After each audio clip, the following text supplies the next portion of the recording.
Hey, so here I am again. It's the only good way to do the video, but we are going to be making basic pancake recipe. So, cooking with Mrs. Ng. I have my skillet behind me already plugged in on medium. That's my electric skillet.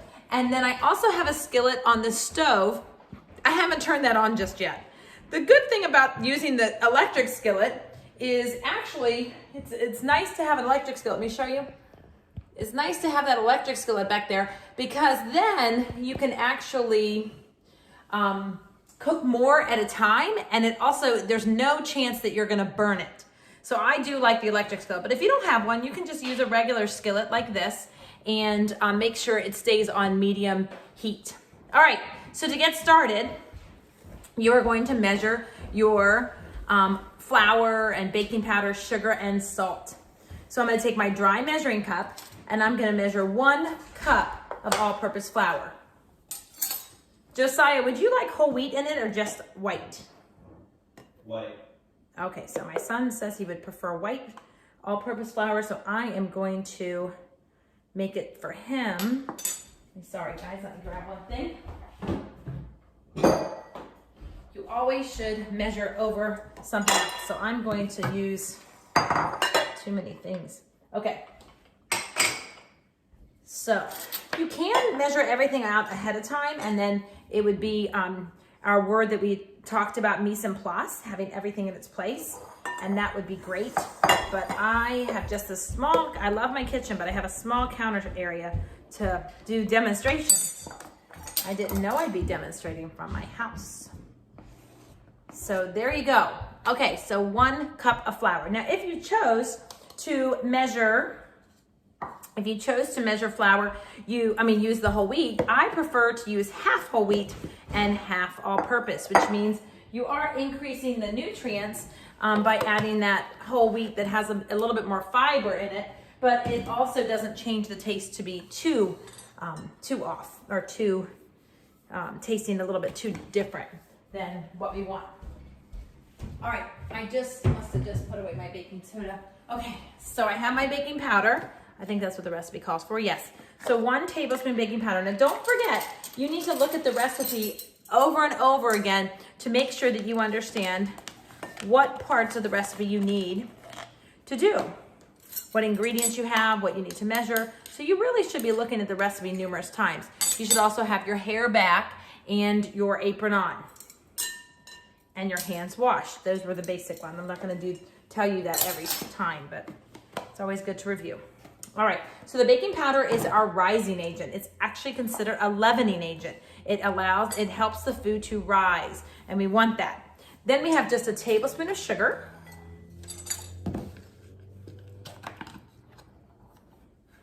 Now, if you did not want to use sugar and you wanted to make it a bit healthier, you could use honey when you get ready to do the liquid ingredients, actually. You could just use honey at that point. But that's just a tablespoon, that's not too much. Again, I'm just gonna seal it. Okay, and then salt. So I put my salt in this so it's easier for me to measure out. And I'm gonna use a half a teaspoon, just like the recipe calls for. Measure over my extra item or extra bowl so I don't get any extra in there. There it is. So easy. So you really don't need to be doing all these quick mixes and recipes. You really can just do it with the ingredients you have at home and make it from scratch. It tastes better. It's better for you. It's a win-win, really. Okay, I have to use my smiley face. You know, guys, how I feel about smiley faces. So I'm gonna use one of my favorite spoons to stir, or combine, either word, or mix. That's step 2. All right, step 3, it says in another bowl, in a large bowl, this is our large bowl, and my stove is not on, so I'm just gonna go ahead and put my measuring cup, my bowl right on the stove top because I don't have space. And then I'm going to go ahead and crack my egg. Do I wanna crack my egg in this? Yes. So you could crack it into this. That's what I usually show you guys at school.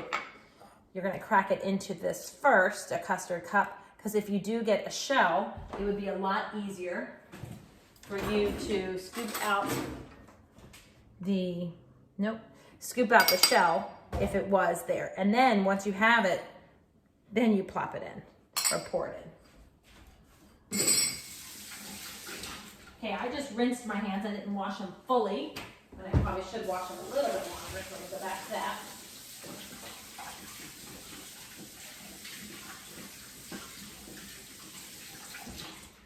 I'm using my paper towels to dry my hands. Okay, that might not have been a full 20 seconds, but I did get at least the, I washed them ahead of time, but I got the egg off my hands. Okay, and then we're gonna have milk. The recipe calls for combining eggs, milk, and oil. Now I am going to, actually let me just get this out of the way.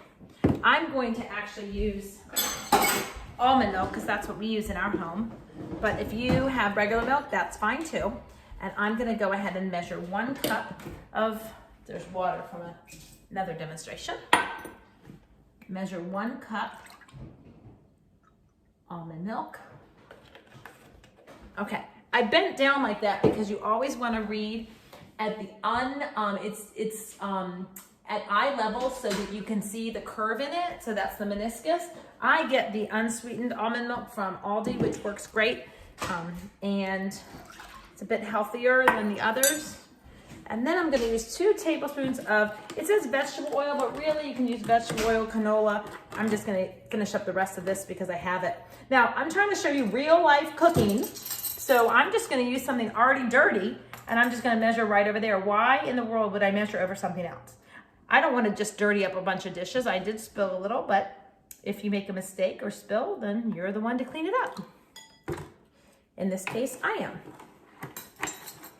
Okay, I'm just gonna set that aside. All right, so now we have our large bowl of our dry ingredients and we have our wet ingredients in this bowl. Now it's great for you guys to remember all quick breads, quick muffins, it would be quick breads or things with baking soda or baking powder. All of those items are, these are the baking soda and baking powder. All of those that have don't have yeast are considered quick. So because they're made faster, they don't take time to proof and like we're gonna learn when we do our pizzas. So this is actually a quick bread and you're always gonna wanna have your liquid ingredients or your wet ingredients and your dry. And you don't wanna stir it too much. So when you start to stir it, actually you probably should mix this up just a bit. I just am using a fork, it's fine. To combine or stir. It's gonna be mixed all together anyway. I usually make a center, like kind of like a well in the center. I'll just set that to the side. And then I am going to stir this just until, just like the 3 ingredients say, it says just until everything is moist. You do not need to over mix it. If we were making muffins, then what happens if you over mix is you end up with tunnels, like little air pockets in the bread. We don't want that. So just until it's, there you go. That point is already mixed. I'm gonna use my spatula to scrape the bowl.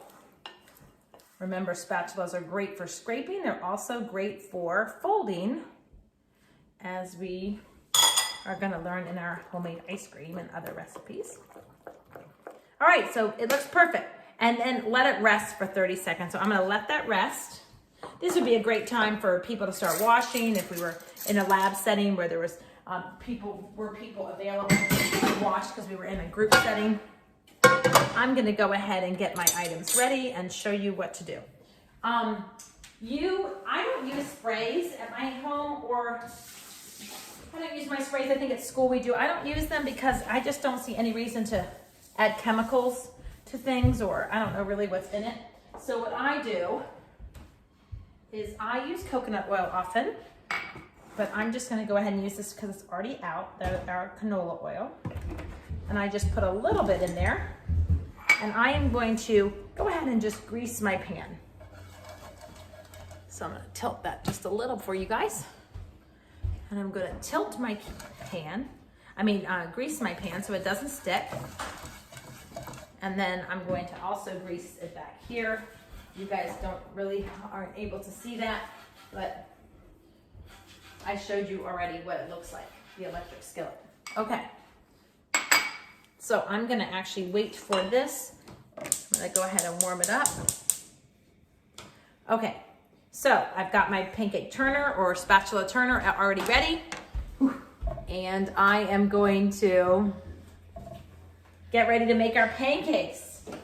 And over here right now at our house, it is actually 4:45, so it's kind of not really the time you'd be eating pancakes, but my son said, what'd you tell him, Josiah? Anytime.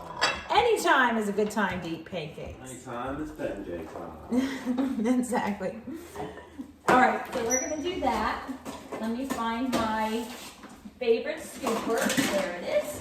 That's my junk drawer. I hope you didn't see it. That's like an everything catch-all drawer.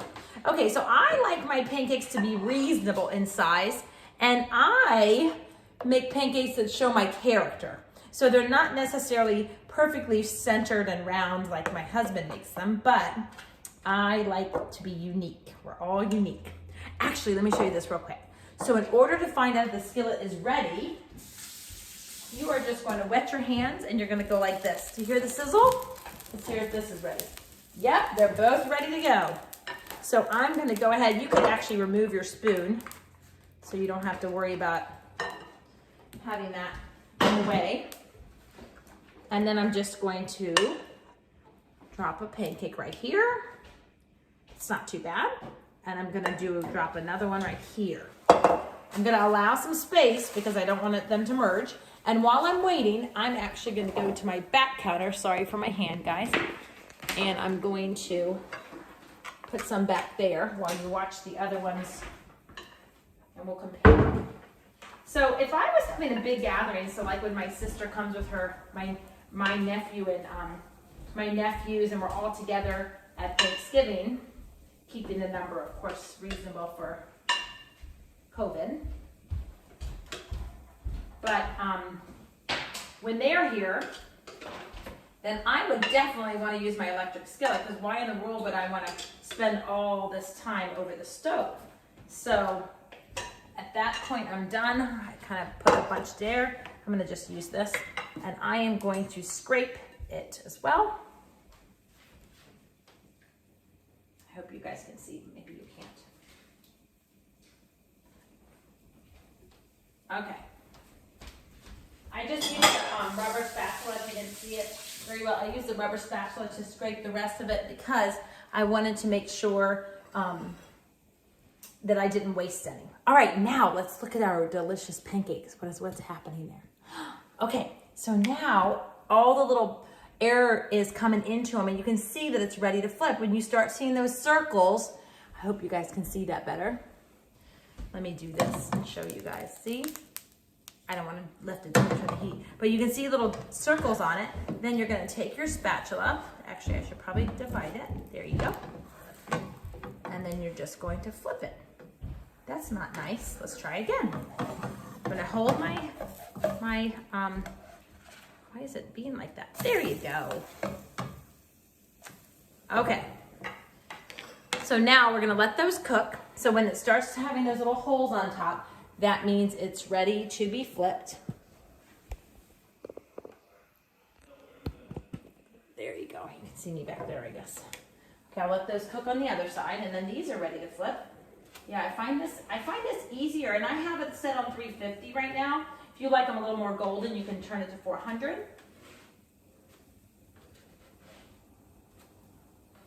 Or you could just leave it on the skillet longer. That was terrible, but it's good. It shows you real life. Okay, so obviously some are worse than others. Usually as the chef, I would just go ahead and take the worst one so that everybody, you know, my guests or my family members can have the better one. I was gonna plate it on this plate, this white plate. It obviously doesn't look as pretty as if I had a colorful plate. So we're gonna just let it cook a little bit longer, and then we'll be back. Let me go grab something. Oops, turn off the light.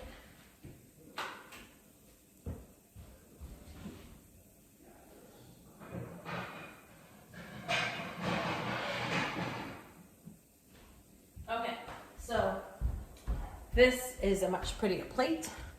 So turn off the heat, and I will put my pancakes just like this, and I will say, those are beautiful. And that is how easy it is to make pancakes. If you wanted to add blueberries or chocolate chips on it, you would do it right before you flip it when those little holes start to develop on it.